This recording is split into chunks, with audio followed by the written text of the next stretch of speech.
Ele zombou da mulher que vendia flores, mas quando precisou de ajuda no hospital, só ela apareceu. Naquela manhã abafada de quinta-feira, o centro da cidade fervia como uma panela esquecida no fogo. Carros buzinavam, ambulantes gritavam suas ofertas e a pressa parecia ser o único idioma compreendido por todos. No meio da calçada estreita da Rua Augusta, uma mulher de vestido florido e olhos cansados ajeitava seu pequeno carrinho de flores. Era um carrinho simples, de madeira gasta, mas sobre ele repousavam cores vivas: girassóis, margaridas, rosas vermelhas, lírios brancos.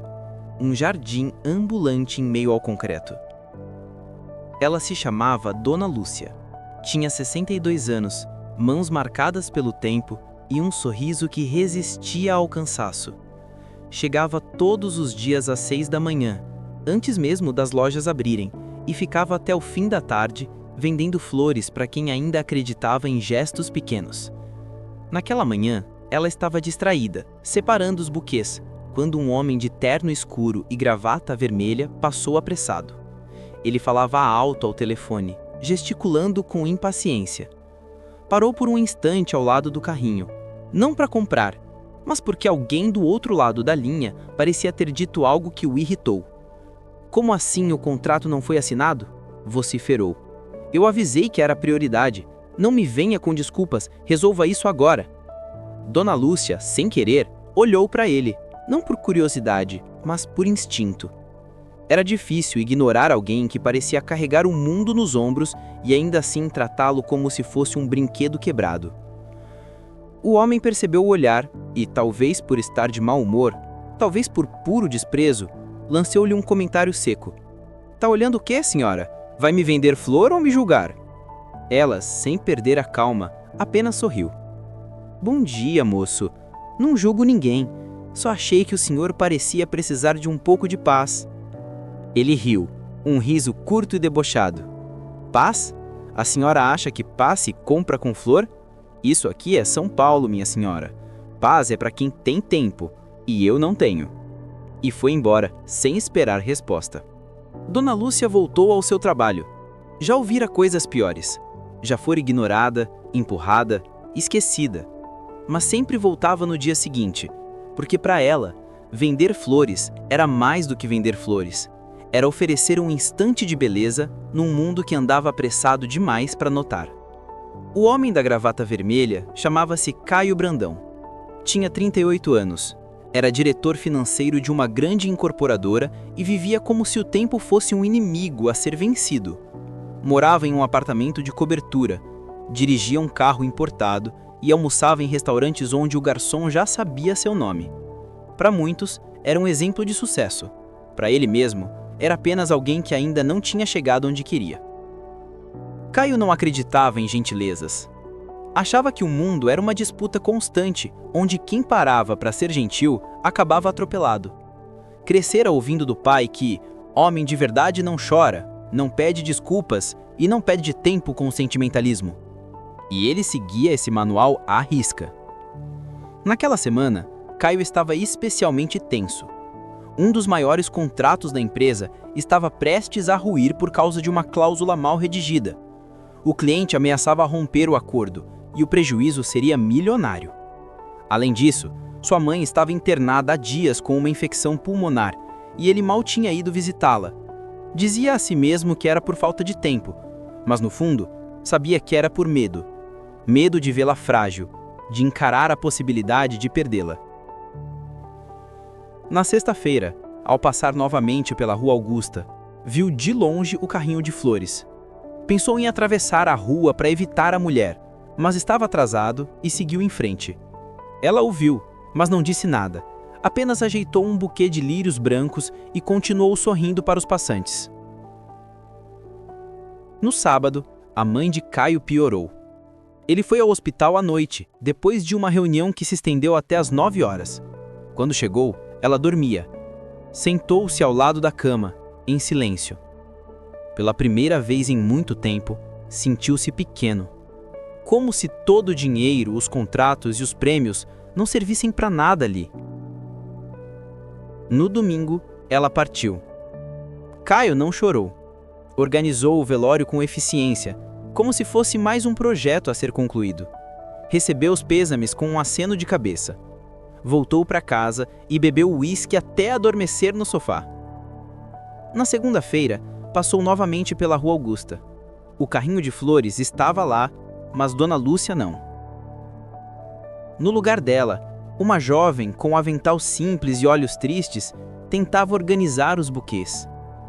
A senhora que vende aqui, a Dona Lúcia, ela teve um mal-estar ontem, está internada no Hospital São Vicente. Caio não disse nada, apenas assentiu e seguiu seu caminho. Mas algo dentro dele se remexeu, como uma semente que, mesmo sem sol, insiste em germinar. E foi assim que tudo começou. Na terça-feira, Caio acordou mais cedo do que o habitual. O celular ainda mostrava 5h47 quando ele se levantou, sem entender direito por quê. O apartamento estava silencioso e pela primeira vez em anos ele não sentiu vontade de correr para o e-mail nem de revisar contratos. Havia um vazio estranho no peito, como se algo estivesse fora do lugar, ou como se, finalmente, ele tivesse percebido que sempre esteve. Fez café, mas não tomou. Vestiu-se com menos rigor do que o habitual. Camisa azul clara, sem gravata, e sem pensar muito, pegou o carro e dirigiu até o Hospital São Vicente. Não sabia exatamente o que estava fazendo ali. Talvez fosse só curiosidade. Talvez fosse culpa. Ou talvez, no fundo, quisesse entender por que aquela mulher, a quem ele mal dera atenção, agora ocupava seus pensamentos. Na recepção, perguntou por Dona Lúcia. A atendente, simpática, disse que ela estava na ala de clínica geral, quarto 212. Ele subiu, hesitante. Ao chegar, viu a mesma jovem do carrinho de flores sentada ao lado da cama. Ela levantou os olhos e o reconheceu. "O senhor é o homem da gravata vermelha, não é?" Caio sorriu, sem graça. "Sou. Me chamo Caio. Passei várias vezes pelo carrinho de flores da sua mãe." "Eu lembro. Ela falava do senhor. Dizia que o senhor parecia bravo, mas que tinha olhos tristes." Ele não soube o que responder. Olhou para a cama. Dona Lúcia dormia, com tubos finos no nariz e uma expressão serena. Mesmo ali, parecia em paz. Ela teve uma queda de pressão, ficou muito tempo no sol no domingo, mas vai melhorar. A senhora Lúcia é forte, disse a filha, com um sorriso que lembrava ao da mãe. "Eu posso ficar um pouco?" A jovem assentiu e saiu discretamente. Caio sentou-se ao lado da cama e ficou em silêncio. Observou as mãos de Dona Lúcia, tão diferentes das suas. Mãos que seguravam flores, que acolhiam, que davam. As dele, sempre fechadas, sempre prontas para assinar, apontar, exigir. Ficou ali por quase 1 hora. Quando se levantou para sair, a filha de Dona Lúcia voltou. "Obrigada por vir. Ela vai ficar feliz em saber." "Eu não sei por que vim, mas acho que precisava. Às vezes a gente precisa de silêncio para entender o que sente." Caio saiu do hospital com o coração mais leve. Não sabia o nome filha de Dona Lúcia, mas suas palavras ficaram com ele. Nos dias seguintes, voltou ao hospital. Levava frutas, jornais, às vezes um pequeno buquê de flores, compradas de outro ambulante, mas escolhidas com cuidado. Dona Lúcia melhorava devagar e em uma dessas visitas acordou e o viu. "O senhor por aqui? Vim ver como a senhora está." Ela sorriu, com aquele mesmo sorriso que o desarmava. "Achei que o senhor não tinha tempo para paz." Caio riu, embaraçado. "Acho que andei me enganando sobre muita coisa." Conversaram por quase 1 hora. Dona Lúcia contou histórias da infância, do marido que partira cedo, da luta para criar a filha sozinha. Falou das flores como quem fala de amigos antigos. E Caio ouviu como há muito não ouvia ninguém. Na semana seguinte, Dona Lúcia teve alta. Caio fez questão de levá-la para casa. A filha, que ele agora sabia se chamar Clara, agradeceu com um abraço tímido. "O senhor não precisava fazer isso." "Mas eu quis. E por favor, me chama de Caio." Naquela noite, ele voltou para casa e olhou para o próprio apartamento como se o visse pela primeira vez. Tudo era bonito, caro, organizado. Mas faltava algo. faltava vida. No sábado, decidiu fazer algo que nunca havia feito. Foi até a Rua Augusta e comprou flores, um buquê de girassóis. Levou para o túmulo da mãe, que ele não visitava desde o enterro. Ficou ali por um tempo, em silêncio. E chorou. Pela primeira vez em anos, chorou sem vergonha. Chorou pela mãe, pela solidão, pela pressa, pelas palavras que nunca disse. E quando se levantou, sentiu-se mais leve. Na segunda-feira, passou pelo carrinho de flores. Dona Lúcia estava lá, sentada, sorrindo para os passantes. Ele parou. Bom dia, Dona Lúcia. Bom dia, Caio. Vai querer flores hoje? Hoje só vim agradecer. Ela assentiu, como quem entende sem precisar de explicações. A vida é assim, meu filho. Às vezes, a gente planta sem saber, e um dia a flor nasce. Caio sorriu, e pela primeira vez, sentiu que talvez estivesse aprendendo a viver. O tempo passou como passa para quem começa a enxergar a vida com outros olhos, mais devagar, mais fundo. Caio, que antes vivia de metas e marcos, agora descobria o valor dos intervalos. Começou a visitar Dona Lúcia e Clara com frequência. Às vezes levava frutas, outras apenas conversa. Descobriu que Clara era formada em enfermagem, mas não conseguia emprego fixo havia mais de 1 ano. Dona Lúcia sustentava as duas com o carrinho de flores, e mesmo assim, nunca reclamava. A gente tem pouco, mas tem o suficiente, dizia ela, sempre com um pano úmido na mão e uma chaleira no fogo. Caio, por sua vez, começou a se questionar sobre sua carreira, seus hábitos, suas escolhas. Passou a recusar reuniões aos domingos, a desligar o celular depois das 8. Os colegas de trabalho estranharam. O chefe, um homem de voz grossa e olhar de aço, o chamou para conversar. Está tudo bem, Caio? Você parece diferente. Talvez eu esteja. Só percebi que estava vivendo como se fosse imortal. O chefe riu, mas não com desdém, com surpresa. Se quiser tirar uns dias, está no seu direito, mas lembre-se, o mercado não espera ninguém. Caio agradeceu, mas recusou a folga. Queria estar presente, mas sem fugir. Queria aprender a equilibrar.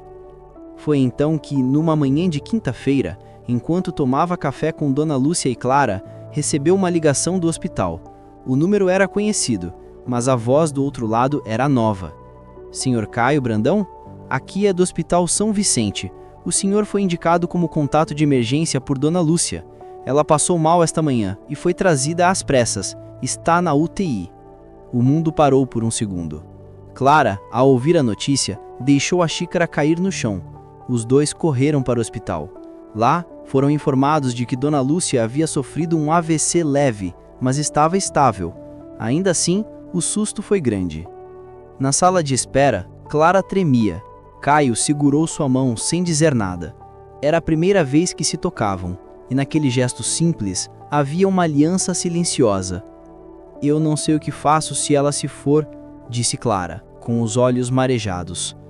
Ela não vai. Ela é forte. E agora ela tem a gente.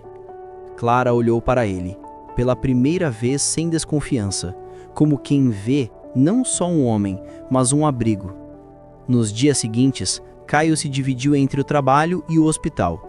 Levava Clara para casa, buscava comida, conversava com os médicos. E numa dessas conversas, ouviu algo que o abalou. O quadro da Dona Lúcia é estável, mas ela precisa de acompanhamento contínuo. Fisioterapia, exames, talvez um cuidador. O sistema público pode demorar.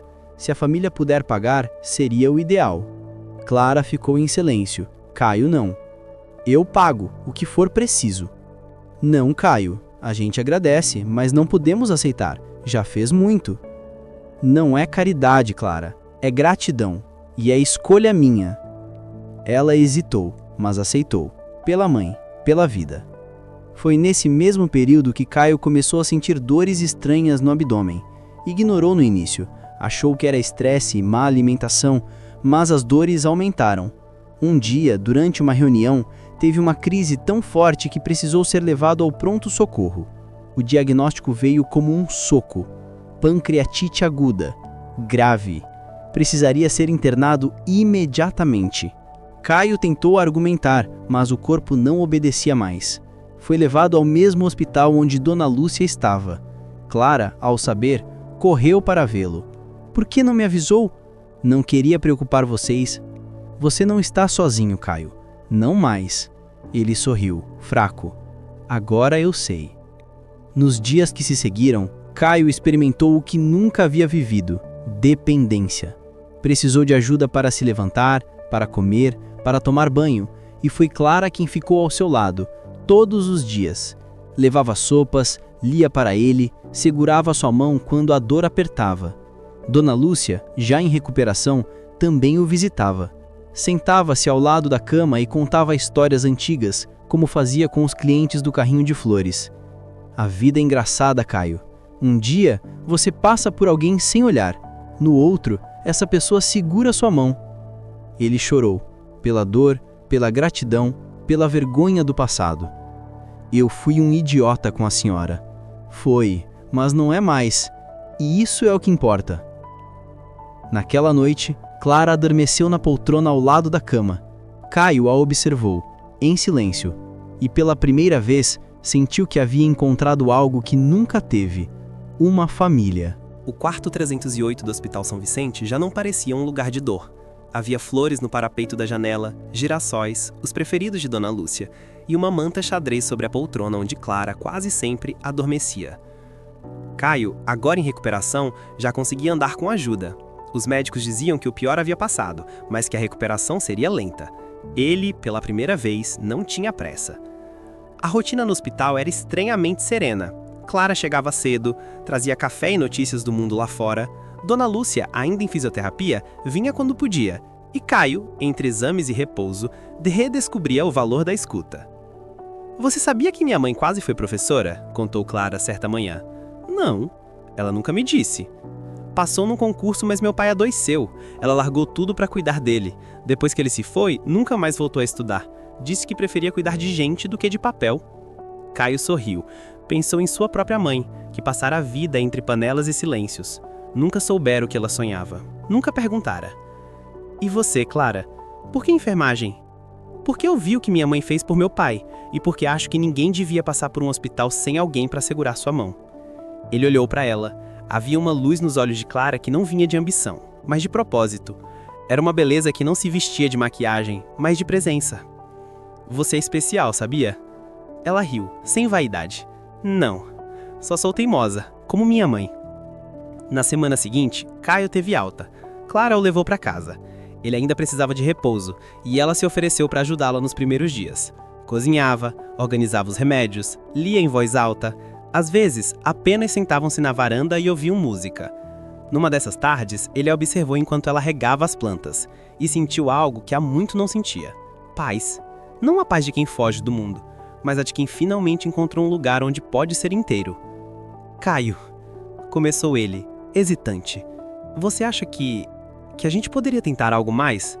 Ela parou, surpresa, depois sorriu, com doçura. "Caio, você está se curando e eu também. A gente pode caminhar junto, mas sem pressa, tá?" Ele assentiu, e foi o suficiente. Nos meses que se seguiam, Caio voltou ao trabalho, mas com outro ritmo. Passou a investir em projetos sociais da empresa, criou um programa de bolsas para jovens de baixa renda e, com a ajuda de Clara, organizou um mutirão de saúde em comunidades carentes. Dona Lúcia, por sua vez, voltou ao carrinho de flores, mas agora só aos sábados, por prazer. Nos outros dias, ajudava em uma horta comunitária no bairro. Dizia que plantar era sua forma de agradecer. "A gente colhe o que cultiva, meu filho, e você começou a plantar coisa boa." Caio sorriu. Sabia que ainda tinha muito a aprender, mas já não tinha medo, porque agora tinha tempo e tinha com quem dividir. Numa manhã de primavera, Clara o levou até a praça onde Dona Lúcia vendia flores. Era aniversário dela. Caio, de terno claro e olhos brilhantes, carregava um buquê de lírios brancos. "Dona Lúcia, feliz aniversário. Obrigada, meu filho. Que flores lindas. São para a senhora, mas também são um pedido." Ela olhou curiosa. "Um pedido?" Caio se ajoelhou, ali mesmo, no meio da praça. "Dona Lúcia, com sua permissão, eu queria pedir a mão da sua filha." Clara levou as mãos à boca, surpresa. Dona Lúcia riu emocionada. "Meu filho, você já tem o coração dela. A mão é só um detalhe.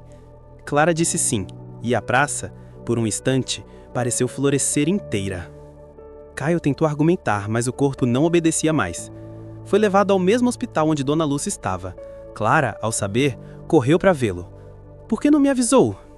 Não queria preocupar vocês. Você não tá sozinho, Caio. Não mais. Ele sorriu, fraco. Agora eu sei. Nos dias que se seguiram, Caio experimentou o que nunca havia vivido: dependência. Precisou de ajuda para se levantar, para comer, para tomar banho. E foi Clara quem ficou ao seu lado. Todos os dias. Levava sopas, lia para ele, segurava a mão quando a dor apertava. Dona Lúcia, já em recuperação, também o visitava. Sentava-se ao lado da cama e contava histórias antigas, como fazia com os clientes do carrinho de flores. A vida é engraçada, Caio. Um dia você passa por alguém sem olhar. No outro, essa pessoa segura sua mão. Ele chorou, pela dor, pela gratidão, pela vergonha do passado. Eu fui um idiota com a senhora. Foi, mas não é mais. E isso é o que importa. Naquela noite, Clara adormeceu na poltrona ao lado da cama. Caio a observou, em silêncio. E pela primeira vez, sentiu que havia encontrado algo que nunca teve: uma família. O casamento foi simples, como Clara queria. Um salão modesto no bairro onde Dona Lúcia crescera, mesas enfeitadas com flores do próprio carrinho, girassóis, margaridas, lírios. Os convidados eram poucos, mas verdadeiros. Vizinhos, colegas de hospital, alguns funcionários da empresa de Caio que o viram mudar diante dos próprios olhos. Dona Lúcia entrou com Clara, de braços dados, vestida com o vestido azul claro que ela mesma costurara. Ao ver Caio no altar, emocionado, ela sorriu como quem vê um jardim florescer depois de um inverno longo. Cuida dela, meu filho, mas não esquece de cuidar de você também. Prometo, Dona Lúcia, com tudo que sou. A cerimônia foi marcada por lágrimas discretas e risos sinceros. Não havia ostentação nem promessas vazias. Havia presença, havia verdade. Depois da festa, Clara e Caio não viajaram. Decidiram passar a lua de mel em casa com Dona Lúcia. Fizeram um jantar. O casamento foi simples, como Clara queria. Um salão modesto no bairro onde Dona Lúcia crescera. Mesas enfeitadas com flores do próprio carrinho, girassóis, margaridas, lírios. Os convidados eram poucos, mas verdadeiros. Vizinhos, colegas de hospital, alguns funcionários da empresa de Caio que o viram mudar diante dos próprios olhos. Dona Lúcia entrou com Clara, de braços dados, vestida com um vestido azul claro que ela mesma costurara. Ao ver Caio no altar, emocionado, ela sorriu como quem vê um jardim florescer depois de um inverno longo. Cuida dela, meu filho, mas não esquece de cuidar de você também. Prometo, Dona Lúcia, com tudo que sou. A cerimônia foi marcada por lágrimas discretas e risos sinceros. Não havia ostentação nem promessas vazias. Havia presença, havia verdade. Depois da festa, Clara e Caio não viajaram. Decidiram passar a lua de mel em casa com Dona Lúcia. Fizeram jantares simples, assistiram filmes antigos, jogaram dominó na varanda. Era ali, naquele cotidiano despretensioso, que o amor deles se fortalecia. Caio, agora sócio da empresa, mantinha sua rotina de trabalho, mas com novos olhos. Criou um fundo de apoio para pequenos empreendedores de rua inspirado em Dona Lúcia. Visitava feiras, conversava com ambulantes, ouvia histórias. Um dia, ao passar pela Rua Augusta, viu uma nova vendedora de flores, jovem, com um carrinho improvisado. Parou, comprou um buquê e perguntou: "Tá começando agora?" "Sim, senhor. Tô tentando juntar dinheiro para pagar o curso de enfermagem." Ele sorriu, tocado. "Boa sorte. E se precisar de ajuda, me procura. Meu nome é Caio Brandão." Ela arregalou os olhos. "O senhor é o do projeto das bolsas?" "Sou, mas antes disso fui só um homem que não sabia o valor de uma flor." Ela não entendeu de imediato, mas sorriu, grata. Em casa, Clara o esperava com um chá de camomila e um livro aberto no colo. Dona Lúcia regava as plantas da varanda, cantarolando baixinho. "Trouxe flores", disse ele, entregando o buquê a Clara. "De novo?" Sempre. Porque agora eu sei. Flores não são só enfeite, são gestos, são pontes. Ela o beijou na testa. E você virou jardineiro de gente. Dona Lúcia riu ao ouvir. Ele aprendeu, minha filha, e quem aprende a cuidar nunca mais volta a ferir. Naquela noite, Caio ficou olhando o céu pela janela. Pensou em sua mãe, em tudo que não disse. Pensou num homem que foi, no que quase perdeu, no que ganhou. E entendeu, enfim, que a vida não é sobre vencer, é sobre se permitir ser tocado. Porque às vezes quem mais precisa de ajuda é quem menos sabe pedir. E às vezes quem você ignora hoje é quem vai segurar sua mão quando o mundo desabar. Ele zombou da mulher que vendia flores. Mas, quando precisou de ajuda no hospital, só ela apareceu. E com ela veio a cura que ele nem sabia que precisava. Fim. O casamento foi simples, como Clara queria. Um salão modesto no bairro onde Dona Lúcia crescera, mesas enfeitadas com flores do próprio carrinho, girassóis, margaridas, lírios. Os convidados eram poucos, mas verdadeiros. Vizinhos, colegas de hospital, alguns funcionários da empresa de Caio que o viram mudar diante dos próprios olhos.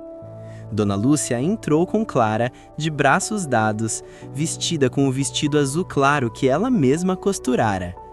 Ao ver Caio no altar, emocionado, ela sorriu como quem vê um jardim florescer depois de um inverno longo. Cuida dela, meu filho, mas não esquece de cuidar de você também. Prometo, Dona Lúcia, com tudo que sou. A cerimônia foi marcada por lágrimas discretas e risos sinceros. Não havia ostentação nem promessas vazias. Havia presença, havia verdade. Depois da festa, Clara e Caio não viajaram. Decidiram passar a lua de mel em casa com Dona Lúcia.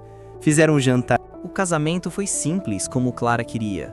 Um salão modesto no bairro onde Dona Lúcia crescera. Mesas enfeitadas com flores do próprio carrinho, girassóis, margaridas, lírios. Os convidados eram poucos, mas verdadeiros. Vizinhos, colegas de hospital, alguns funcionários da empresa de Caio que o viram mudar diante dos próprios olhos. Dona Lúcia entrou com Clara, de braços dados, vestida com um vestido azul claro que ela mesma costurara. Ao ver Caio no altar, emocionado, ela sorriu como quem vê um jardim florescer depois de um inverno longo. Cuida dela, meu filho, mas não esquece de cuidar de você também. Prometo, Dona Lúcia, com tudo que sou. A cerimônia foi marcada por lágrimas discretas e risos sinceros. Não havia ostentação nem promessas vazias. Havia presença, havia verdade. Depois da festa, Clara e Caio não viajaram. Decidiram passar a lua de mel em casa com Dona Lúcia. Fizeram jantares simples, assistiram filmes antigos, jogaram dominó na varanda. Era ali, naquele cotidiano despretensioso, que o amor deles se fortalecia. Caio, agora sócio da empresa, mantinha sua rotina de trabalho, mas com novos olhos. Criou um fundo de apoio para pequenos empreendedores de rua inspirado em Dona Lúcia. Visitava feiras, conversava com ambulantes, ouvia histórias. Um dia, ao passar pela Rua Augusta, viu uma nova vendedora de flores, jovem, com um carrinho improvisado. Parou, comprou um buquê e perguntou: "Tá começando agora?" "Sim, senhor. Tô tentando juntar dinheiro para pagar o curso de enfermagem." Ele sorriu, tocado. "Boa sorte. E se precisar de ajuda, me procura. Meu nome é Caio Brandão." Ela arregalou os olhos. "O senhor é o do projeto das bolsas?" "Sou, mas antes disso fui só um homem que não sabia o valor de uma flor." Ela não entendeu de imediato, mas sorriu, grata. Em casa, Clara o esperava com um chá de camomila e um livro aberto no colo. Dona Lúcia regava as plantas da varanda, cantarolando baixinho. "Trouxe flores", disse ele, entregando o buquê a Clara. "De novo?" "Sempre, porque agora eu sei. Flores não são só enfeite, são gestos, são pontes." Ela o beijou na testa. "E você virou jardineiro de gente." Dona Lúcia riu ao ouvir. "Ele aprendeu, minha filha, E quem aprende a cuidar nunca mais volta a ferir. Naquela noite, Caio ficou olhando o céu pela janela. Pensou em sua mãe, em tudo que não disse. Pensou no homem que foi, no que quase perdeu, no que ganhou. E entendeu, enfim, que a vida não é sobre vencer, é sobre se permitir ser tocado. Porque às vezes quem mais precisa de ajuda é quem menos sabe pedir. E às vezes quem você ignora hoje é quem vai segurar sua mão quando o mundo desabar. Ele zombou da mulher que vendia flores. Mas, quando precisou de ajuda no hospital, só ela apareceu. E com ela veio a cura que ele nem sabia que precisava. Fim. Se essa história tocou seu coração, é porque ela fala de algo que todos nós precisamos lembrar. Gentileza nunca é em vão. Quantas vezes passamos por alguém sem olhar? Quantas vezes julgamos sem conhecer? Caio aprendeu e nos ensinou que o respeito transforma e que o amor pode florescer nos lugares mais inesperados. Agora é com você. Se essa história te emocionou, curta para que mais pessoas sintam o mesmo. Compartilhe com alguém que acredita no poder da empatia. E comente aqui embaixo. Você já viveu ou presenciou um momento em que a bondade de alguém mudou tudo? Vamos espalhar histórias que curam, inspiram e nos fazem acreditar no melhor das pessoas. Sua interação ajuda essa mensagem a alcançar mais corações. Porque no fim das contas, todos nós temos um pouco de Caio e todos merecemos encontrar uma Dona Lúcia pelo caminho.